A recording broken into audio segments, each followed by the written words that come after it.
ছাত্ৰ ছাত্ৰীসকল আজিৰ এই ভিডিঅ'ত মই ক্লাছ 9ৰ গণিতৰ অনুশীলনী 12.2 অনুশীলনী 12/2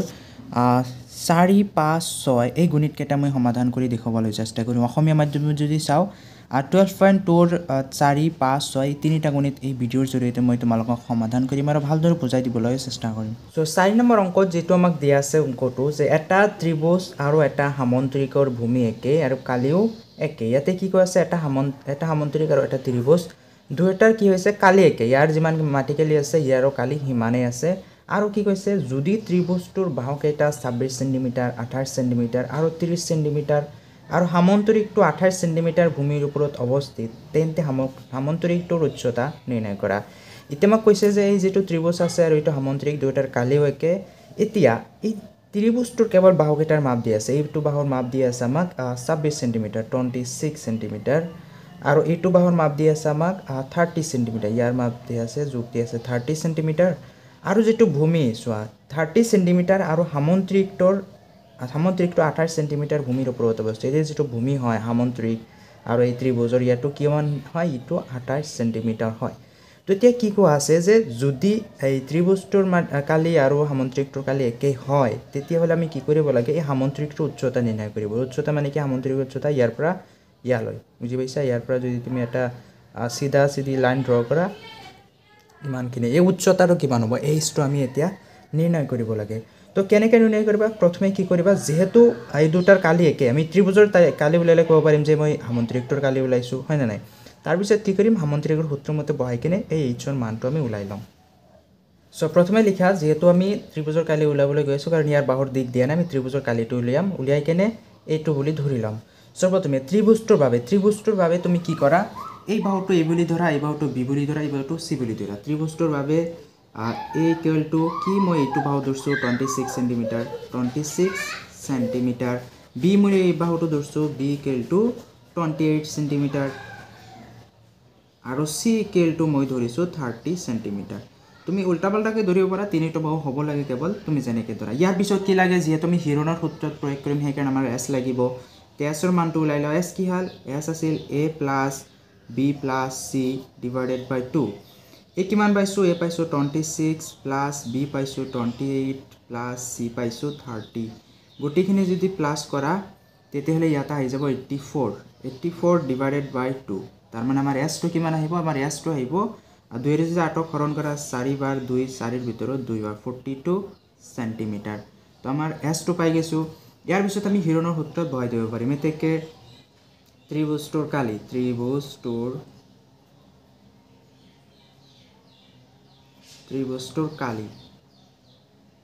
এই হিৰণৰ সূত্ৰ মতে বহাই দিয়া। হিৰণৰ সূত্ৰ যিটো আছিল কি আছিল আমাৰ সূত্ৰটো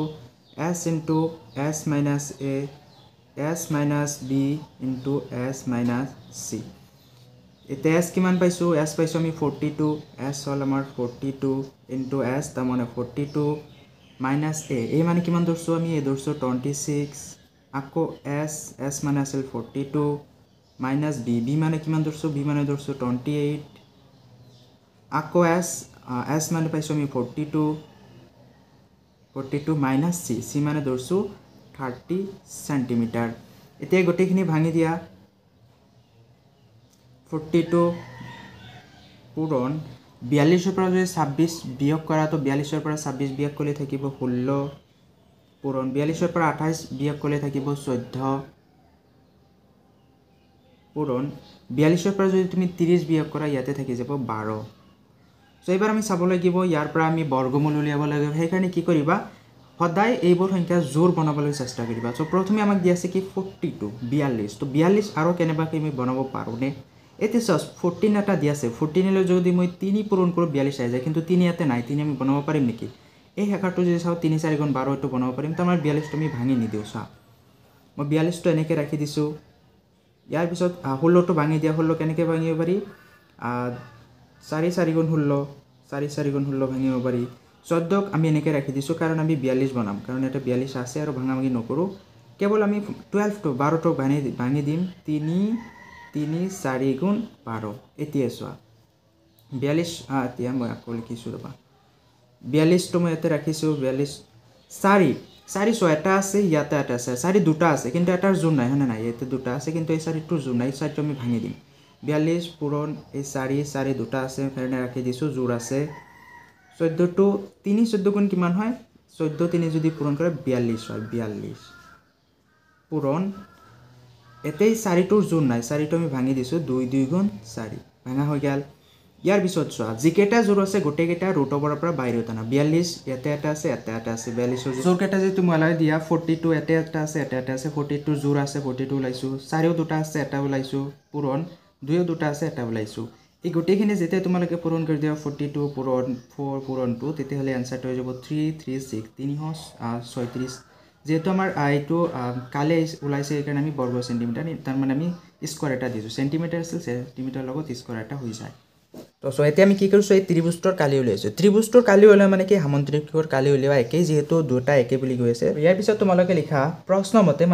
আমাক কি কোৱা আছিল যে সামন্ত্ৰিকৰ কালি ইকুৱেল টু ত্ৰিভুজৰ কালি এতিয়া সামন্ত্ৰিকৰ কালিৰ সূত্ৰটো কি আছিল যদি তোমালোকে জানা সামন্ত্ৰিকৰ কালিৰ সূত্ৰটো আছিল ভূমি ইনটু উচ্চতা ভূমি পূৰণ উচ্চতা বা এইচ উচ্চতা এটো আসলে আমি সামন্ত্ৰিকৰ কালি উলিয়াৰ সূত্ৰ ইকুৱেল টু কি আছিল ত্ৰিভুজৰ কালি এতিয়া ত্ৰিভুজৰ কালি কিমান পাইছো ইয়াৰ পৰা আমি পালো যে ত্ৰিভুজৰ কালি পাইছো 336 সেন্টিমিটাৰ স্কয়াৰ ইয়াৰ পৰা তুমি আমাক কি উলিয়াব দিছা আমাক উচ্চতা উলিয়াব দিছা সেইকাৰণে আমি উচ্চতা এইফালে ৰাখি দিম উচ্চতা ৰাখি দিছো 336 সেন্টিমিটাৰ ফালে থাকি যাব 336 আৰু এইফালে ভূমিটো ক'ত যাব তলত যাব এটাকে উচ্চতা ইকুৱেল টু 336 ডিভাইডেড বাই ভূমি এতিয়া আমি চাব লাগিব যে সামন্ত্ৰিকটোৰ ভূমি কিমান দিয়া আছিল তোমালোকে যে প্ৰশ্ন ভালদৰে চোৱা ইয়াতে দিয়া আছিল যে সামন্ত্ৰিকটো 28 সেন্টিমিটাৰ ভূমিৰ ওপৰত অৱস্থিত তাৰ মানে ইয়াৰ ভূমি হ'ব 28 সেন্টিমিটাৰ এতিয়া তুমি উচ্চতাটো ৰাখি দিয়াতে উচ্চতা এখিনিক যদি তুমি হৰণ কৰা মানে 336ক যদি তুমি 28 ৰে হৰণ কৰা সো হৰণ কৰিলে ইয়াতে তোমালোকে কিমান পাবা 12 সেন্টিমিটাৰ পাবা তোমালোকে হৰণটো কৰি চাবা মই কৰি দেখুৱা নাই 12 সেন্টিমিটাৰ তো ইয়াৰ উচ্চতা যেটো আহিব আমাৰ প্ৰশ্নৰ উত্তৰটো হেতু হ'ব 12 সেন্টিমিটাৰ তো এতিয়া আমি 5 নম্বৰ কোৱেশ্চনলৈ লাইছো 5 নম্বৰ কোৱেশ্চনত দি আছে এখন ৰম্বাস আকৃতিৰ পথাৰত 18 জনী গাই গৰুৱে খাবৰ কাৰণে হেউজীয়া ঘাঁহ আছে যদি ৰম্বাসটোৰ প্ৰতিটো বাহুৱে 30 মিটাৰ আৰু ইয়াৰ দীৰ্ঘতম কৰ্ণটো 48 মিটাৰ তেন্তে প্ৰতিজনী গাই গৰুৱে গাহনিখনৰ মুঠ কালিৰ অংশ কিমান কি পাব এতিয়া আমাক এটা ৰম্বাস আকৃতিৰ পথাৰ দি আছে এইটো এটা পথাৰ বুলি ধৰলে এইটো ৰম্বাস আকৃতি হয় ইয়াতে কি কৰে 18 জন গাই গৰুৱে ঘাঁহ খাবৰ কাৰণে ঘাঁহ ৰাখি থোৱা আছে এই পথাৰখনৰ যেটো প্ৰতিটো বাহুৰ দৈৰ্ঘ্য কিমান বুলি কৈছে 30 মিটাৰ তাৰ মানে ইয়াতেও 30 মিটাৰ ইয়াত এইটো বাহুৰ দৈৰ্ঘ্য 30 মিটাৰ হয় এই বাহুৰ দৈৰ্ঘ্য 30 মিটাৰ হয় প্ৰতিটো বাহুৰ দৈৰ্ঘ্য কিমান কয় আমাৰ 30 মিটাৰ কে হয় আমি জানো যে ৰম্বাসৰ প্ৰতিটো বাহু সমান হয় ইয়াৰ পিছত কি কোৱা আছে যে এই যেটো পথাৰ আছে ৰম্বাস আকৃতিৰ এই পথাৰখনত 18 জনী গাই গৰু যদি ঘাঁহ খায় প্ৰতিটো গাই গৰুৱে এটা পথাৰখনত কিমান অংশ পাব তো ইয়াৰ কাৰণে কি কৰিব লাগিব চোৱা প্ৰথমে আমি ৰম্বাসখনৰ কালি উলিয়াব লাগিব যেতে কালি উলিয়াম কিমানখিনি কালি আছে সেই কালিখিনিক যদি তুমি 18 ৰে হৰণ কৰি দিয়া তেতিয়াহলে এটা গৰুৱে কিমানখিনি পাব সেইখিনি আমি পাই যাম ইয়াৰ কাৰণে আমি প্ৰথমে এই ৰম্বাসখনৰ কালিটো আমি উলিয়াব লাগিব সো তুমি কি কৰিব লাগিব প্ৰথমে এই ৰম্বাসটো ধৰি লোৱা যে তোমাক কোনো নামকৰণ কৰা নাই আমি কি কৰছো যে ধৰা হল ABCD ৰম্বাসৰ কৰ্ণ হল AC মই কি ধৰিছো ABCD এই ৰম্বাসটোক মই ABCD বুলি ধৰিছো আৰু ইয়াৰ কৰ্ণটো কি ধৰিছো AC এতিয়া কৰ্ণৰ দৈৰ্ঘ্য কিমান দিয়া আছে তুমি যদি ভালদৰে চোৱা ইয়াৰ দীৰ্ঘতম কৰ্ণটো 48 মিটাৰ এই যেটো দীৰ্ঘতম কৰ্ণ ইয়াৰ যেটো দৈৰ্ঘ্য আছে 48 মিটাৰ চোৱা ৰম্বাসৰ দুটা কৰ্ণ থাকে এটা হল নিম্নতম আনটো হল দীৰ্ঘতম যেটো লম্ব এই যদি এই দুটা বাহু এই B আৰু D যদি সংযোগ কৰি ইয়াতে এটা কৰ্ণ পাম কিন্তু এটো নিম্নতম হ'ব কিন্তু এটো হল দীৰ্ঘতম এটো দীঘল হয় সেই দীঘলটোৰ দিয়া আছে 48 মিটাৰ এতিয়া প্ৰথমে চোৱা আমি ABCD বুলি ধৰি লৈছো এতিয়া কি কৰা ABC যিকোনো এটা ত্ৰিভুজ ল যিকোনো এটা ত্ৰিভুজৰ কালি উলিয়া তাৰ পিছত 2 নম্বৰ ত্ৰিভুজৰ কালি উলিয়াবা সো মই প্ৰথমে এই ABCD ত্ৰিভুজটো লৈছো ABC তো ত্ৰিভুজ ABC ৰ বাবে ABC এইটো ত্ৰিভুজ যদি লও এই ত্ৰিভুজৰ বাবে আমি কি কৰিব লাগিব প্ৰথমে আমাৰ A লাগিব যিকোনো এটা বাহু লৈ লোৱা মই ধৰছো এইটো বাহু 30 30 মিটাৰ মই ধৰছোঁ 30 মিটাৰ হ'ল আমাৰ এ বিও লাগিব যিকোনো এটা বাহু ধৰি লোৱা মই ধৰছোঁ এইটো যিটো বাহু ধৰা তুমি 30 মিটাৰে হ'ব 30 মিটাৰ আৰু সি ধৰছোঁ মই এই বাহু হ'ব তিনিটা বাহু থাকে এইটো বাহুৰ দৈৰ্ঘ্য কিমান দিয়া আছে 48 মিটাৰ 48 মিটাৰ আৰু কি লাগিব যেহেতু হিৰণৰ সূত্ৰত আমি এই কালি উলাব গৈ আছোঁ আমাক s লাগিব s2 ওলাই লোৱা s কি আছিল s আছিল আমাৰ a plus b plus c divided by 2 এতে কিমান আছে a আছে 30 plus b আছে 30 মিটাৰ plus c আছে আমাৰ 48 মিটাৰ divided by 2 এই গোটেইখিনিক যদি তুমি যোগ কৰাৰ পিছত ইয়াত আমাক আহিব 108 divided by 2 তাৰমানে যদি হৰণ কৰিলে কিমান আহিব 54 মিটাৰ আমি আসো পাই গৈছো a b c সব আছে এতিয়া আমি কি কৰিম হিৰণৰ সূত্ৰ মতে বহাই দিম এতিয়া ত্ৰিভুজ a b c ৰ কালি a b c ৰ কালি ওলাইছো কি হয় আমাৰ হিৰণৰ সূত্ৰ মতে বহাই দিয়া হিৰণৰ সূত্ৰটো কি আছিল s into s minus a s minus b into s minus c এতিয়া s কিমান পাইছো s পাইছো আমি 54 into s তাৰ মানে আকৌ 54 minus a মানে আমি ধৰছো 30 আকৌ s মানে 54 minus b মানে ধৰছো মই 30 আকৌ s মানে 54 minus c মানে ধৰছো 48 এবাৰ গোটেইখিনি বিয়োগ কৰি দিয়া 54 থাকিয়ে যাব পূৰণ 54 পৰা যদি তুমি 30 বিয়োগ কৰা তো ইয়াতে তোমালোকে পাবা 24 ইয়াতে 54 পৰা 30 বিয়োগ কৰিলে ইয়াতে আমি 24 এই পাম আৰু 54 ৰ পৰা যদি আমি 48 বিয়োগ কৰো তো ইয়াতে আমি পাই যাম 6 এবাৰ আমি চাব লাগিব যে মানে জোৰ কি আছে 24 ইয়াতে এটা আছে 24 দুটা আছে মানে 24 আমি ভাঙিব নালাগে 6 ৰ জোৰ নাই 54 ৰ জোৰ নাই এই দুটা আমি ভাঙি দিম 54 যদি ভাঙা আমি কেনেকৈ ভাঙিব পাৰো আমি 6 9 গুণ 54 তাৰ পিছত 24 পূৰণ 24 পূৰণ 6 এবাৰ 6 ইয়াতে এটা আছে ইয়াতে এটা আছে 6 ৰ জোৰ পাই গলো অকল জোৰ কাৰ নাই 9 নাই কিন্তু 9 আমি জোৰ বনাব পাৰো 3 গুণ 9 সো 9 কো এবাৰ ভাঙি দিয়া সো 6 মই এনেকৈ ৰাখিছো এই 9 টোক আমি ভাঙি দিছো কাৰণ 9 ৰ জোৰ নাই 9 ৰ জোৰ আমি বনাব পাৰো 3 গুণ 9 ইয়াৰ পিছত 24 আকৌ 24 আৰু হেকত 6 এবাৰ জোৰ থাকা কেটা গোটে কেটা উলিয়াই লও তো 6 ইয়াতে এটা আছে 6 ৰ জোৰ আছে মই 6 উলিয়াই লৈছো 3 দুটা আছে 3 ৰ পৰা মই এটা উলিয়াই লৈছো 24 দুটা আছে 24 ৰ দুটাৰ পৰা এটা উলিয়াই লোৱা যেহেতু এবৰ আমাৰ ৰুট ওভাৰৰ ভিতৰত আছিল এই গোটেইখিনি যদি তুমি পূৰণ কৰি দিয়া 6 3 24 তেতিয়ালে ইয়াৰ আনসাৰটো আহিব 432 মিটাৰ স্কয়াৰ যেহেতু কালি লাইছো ইয়াৰ লগত স্কয়াৰ আহি যাব মিটাৰ আছিল মিটাৰ স্কয়াৰ আহি যাব এবাৰ আমি কি কৰছো a b c এইটো ত্ৰিভুজৰ কালি পাইছো 432 মিটাৰ স্কয়াৰ তেতিয়ালে এইটো ত্ৰিভুজৰ কালি কিমান হ'ব তুমি যদি ভালদৰে চোৱা যে ৰম্বাস এটাক যদি কৰ্ণয়ে ভাগ কৰে তেতিয়ালে কি কৰে দুটা সমান ভাগত ভাগ কৰে ইয়াৰ কালি যিমান পাইছো এইটো ত্ৰিভুজৰ কালি হিমানেই পাম তাৰ মানে a c d ৰ যেটো কালি পাবা ইয়াৰ সমানেই পাবা তোমালোকে উলিয়াব নালাগে কেৱল লিখি দিয়া সো ইয়াৰ পিছত তোমালোকে লিখা আছে a b c ৰ ৰম্বাসৰ কালি মানে ৰম্বাসটোৰ কালি কি পাম আমি 2 into ত্ৰিভুজ a b c ৰ কালি যেটো আমি ত্ৰিভুজ a b c ৰ কালি পালো ত্ৰিভুজ a b c ৰ কালি যদি 2 ৰে পূৰণ কৰো তাৰ মানে দুটা সমান ভাগত আছে মানে 2 ৰে পূৰণ কৰিলে আমি কালিটো পাই যাম সো ইয়াতে 2 পূৰণ ত্ৰিভুজ a b c ৰ কালি আমি কিমান পালো ইমান ইয়াৰ পাইছো কালি 432 মিটাৰ স্কয়াৰ 432 মিটাৰ স্কয়াৰ ইয়াৰ কালি পাইছো এই দুটা যদি তোমালোকে পূৰণ কৰা কি আহি যাব চোৱা 2 2 গুণ 4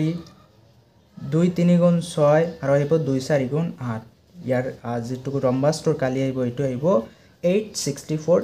মিটাৰ স্কয়াৰ হেগত আমাক কি প্ৰশ্ন কৰিছিলে প্ৰশ্ন উত্তৰটো লিখি দিয়া যে প্ৰতিজনীয়ে গৰুৱে গাহনিখনৰ অংশ পাব কিমান অংশ পাব যে মুঠ মাটি কেলি কিমান পাইছো মুঠ মাটি কেলি আমি পাইছো 864 মিটাৰ স্কয়াৰ মানে ইখিনি হল টোটাল মাটি কেলি ৰম্বাসটোৰ টোটাল মাটি কেলি ইমানখিনি আৰু ইয়াৰ মাজত টোটাল গৰু কেইটা আছে 18টা মানে 18 জনী গাই গৰু বুলি কোৱা আছিল এই দুটাকে এবাৰ হৰণ কৰিছোৱা তোমালোকে যদি হৰণ কৰা তো হৰণ কৰিলে ইয়াৰ যেটো আনসাৰটো পাবা হেতু আহিব আমাৰ 48 মিটাৰ স্কয়াৰ তাৰ মানে এজন গাই গৰুৱে কিমান অংশ পাব মুঠ মাটি কেলিৰ ভাই ৰম্বাসটোৰ 48 মিটাৰ স্কোৱাৰ পাব তো হৰণটো তোমালোকে কৰি চাব পাৰা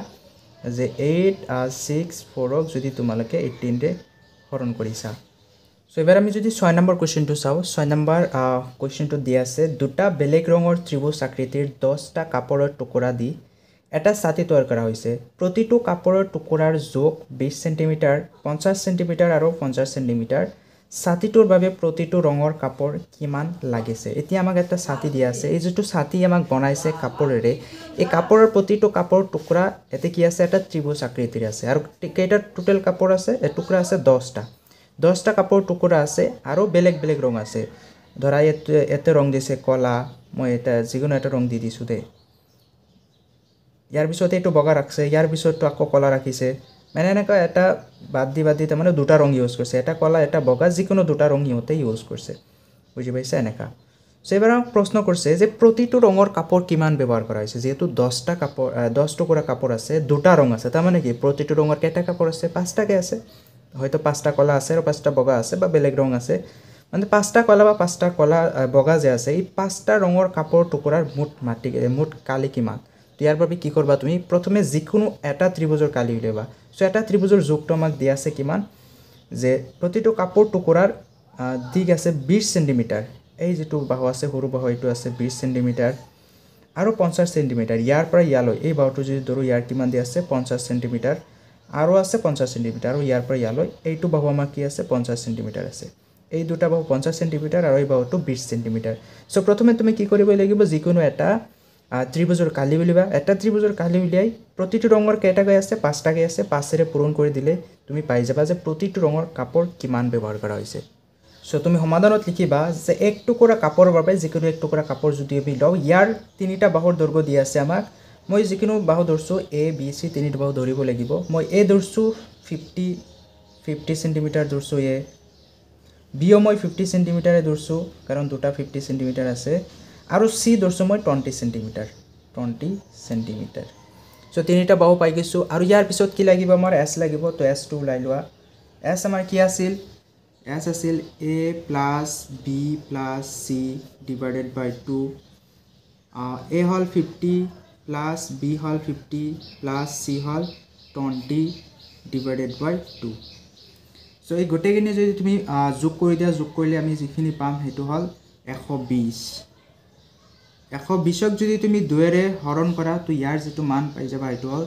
60 যেটো সেন্টিমিটাৰ আছে 60 সেন্টিমিটাৰ তো আমি আসো পাই গলো ইয়াৰ পিছত আমি এতিয়া যিকোনো এক টুকুৰা কাপোৰৰ কালি উলিয়াম এতেকে এক টুকুৰা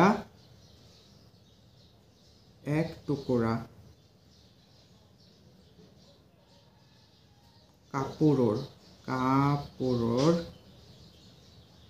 কালি যিকোনো এক টুকুৰা কাপোৰৰ কালি যদি তুমি উলিওৱা হিৰণৰ সূত্ৰত বহাই দিয়া যেহেতু আমাৰ গোটেইকেইটা ত্ৰিভুজৰ বাহু আছে সো এই ধৰছো আমি কি প্ৰথমে সূত্ৰটো বহাই দিছো আমি s into s minus a into s minus b into s minus c তো s এর ভ্যালু আমি কি পান পাইছো s এর ভ্যালু পাইছো 60 সেন্টিমিটার আকো s তার মানে 60 সেন্টিমিটার minus a মানে ধরছো 50 আকো 60 মানে s minus আকো b মানে ধরছো 50 আৰু s মানে 60 minus c মানে মই ধৰছো 20 সেন্টিমিটাৰ তো এই গোটেইখিনি এবাৰ বিয়োগ কৰি দিয়া এফালে থাকিব 60 পূৰণ 60 ৰ পৰা 50 গলে থাকিব 10 60 ৰ পৰা 50 গলে থাকিব 10 এফালে 60 ৰ পৰা যদি 20 যায় কিমান থাকে 40 থাকি যায় ইয়াৰ পিছত তুমি সোৱা 10 আৰু 10 এই দুইটাৰ কি আছে জোৰ আছে হয় না দুইটাৰে জোৰ আছে কিন্তু এতিয়া 60 আৰু 40 ৰ জোৰ নাই দুটা আমি ভাঙি দিব লাগিব সো প্ৰথমে কি কৰা দুইটাৰ পৰা 10 4ক যদি 10 ৰে পূৰণ কৰা 40 পাও 10 এটা পাই যাম 6ক যদি 10 ৰে পূৰণ কৰা 60 পাই যাম ইয়াতো 10 এটা পাই যাম এতে ভাঙি দিয়া নেকে 6 into 10 এটা 10 পাই গেলো আৰু দুটা 10 আছে 10 পূৰণ 10 হেফালৰ পৰা এটা 10 পাই যাম যদি 4 পূৰণ 10 4 10 গুণ 40 6 2 গুণ 60 4 10 গুণ 40 এতিয়া সোৱা এই 10 এই 10 এই 10 এই 10 10 গোটেইকেইটাৰ কি আছে জোৰ আছে এতিয়া জোৰ নথকা কি আছে 6 আৰু 4 4 টো জোৰ বনাব পাৰিম 2 2 গুণ 4 এবাৰ 6 টোৰ আমাৰ জোৰ নাই সো পিছত আমি 4 টো ভাঙি দিছো চাবা 6 পূৰণ 10 পূৰণ 10 আৰু এটা 10 পূৰণ 4 4টো আমি 2 2 গুণ 4 এনেকৈ ভাঙিব পাৰোঁ আৰু শেষত থাকিল 10 এতিয়া যিবিলাকৰ জোৰ আছে জোৰ কেইটা গোটেইকেইটা বাহিৰলৈ লৈ আনা তো চোৱা প্ৰথমে কি আছে আমাৰ 10 এটা আছে এটা আছে 10 আছে দুটা 10 দুটাৰ পৰা এটা উলিয়ালোঁ এটা 10 আৰু এটা আছে আৰু এটা 10 আছে 10 চাৰিটা 10 দুটা উলিয়ালোঁ ইয়াৰ পিছত 2 দুটা আছে 2 এটা উলিয়ালোঁ আৰু কি আছে আৰু নাই কেৱল আমাৰ যেটো 6 আছে 6 ৰ কোনো জোৰ নাই সেইকাৰণে 6 কি থাকি যাব আমাৰ ৰুট ওভাৰৰ ভিতৰতে থাকি যাব এই গটিখিনি আমাৰ পূৰণ কৰি দিয়া যদি তোমালোকে গটিখিনি পূৰণ কৰি দিয়া 10 2 গুণ 20 20 2 গুণ কিমান আহিব 200 ৰুট ওভাৰ 6 যেহেতু আমি কালি উলাইছো সেন্টিমিটাৰ আছিল ইয়াৰ যেটো একক আহিব সেন্টিমিটাৰ স্কয়াৰ সো এতিয়া লিখা প্ৰতিটো ৰঙৰ কাপড় লাগিছে কিমানকে কাপড় লাগিছে এতিয়া চাব লাগিব এটা টুকুৰাৰ কাপড় এটা টুকুৰাৰ কালি কিমান পাইছো 200 ৰুট ওভাৰ 6 সেন্টিমিটাৰ স্কয়াৰ এতিয়া টোটাল কাপড় কেইটা আছিল 10টা আছিল কিন্তু 10টাৰ পৰা উলিয়াব দিছে কি এটা প্ৰতিটো ৰঙৰ কাপড় আছিল দুটা ৰঙৰ তেতিয়ালে এটা ৰঙৰ কাপড় কেইটা ইউজ কৰা হৈছে একাৰণে কি কৰিব লাগিব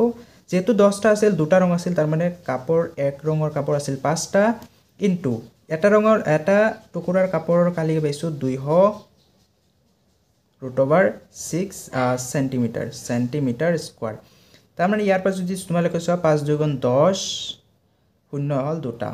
1000 ৰুট ওভাৰ 6 ইয়াৰ পিছত তোমালোকে সেন্টিমিটাৰ স্কয়াৰটো দি দিয়া তাৰ মানে প্ৰতিটো ৰঙৰ কাপড় কেইটা ইউজ কৰা হৈছিল 1000 ৰুট ওভাৰ 6 সেন্টিমিটাৰ স্কয়াৰ তো তোমালোকে তে ভুল নকৰিবা 10 টুকুৰা কাপড় আছে বুলি 10টা নিদিবা কাৰণ আমাক প্ৰতিটো ৰঙৰ বুলি কৈছে প্ৰতিটো টুকুৰা নহয় প্ৰতিটো ৰঙৰ মানে কি দুটা ৰং আছিল এটা ৰঙৰ কাপড় 5টাকৈ ব্যৱহাৰ কৰা হৈছিল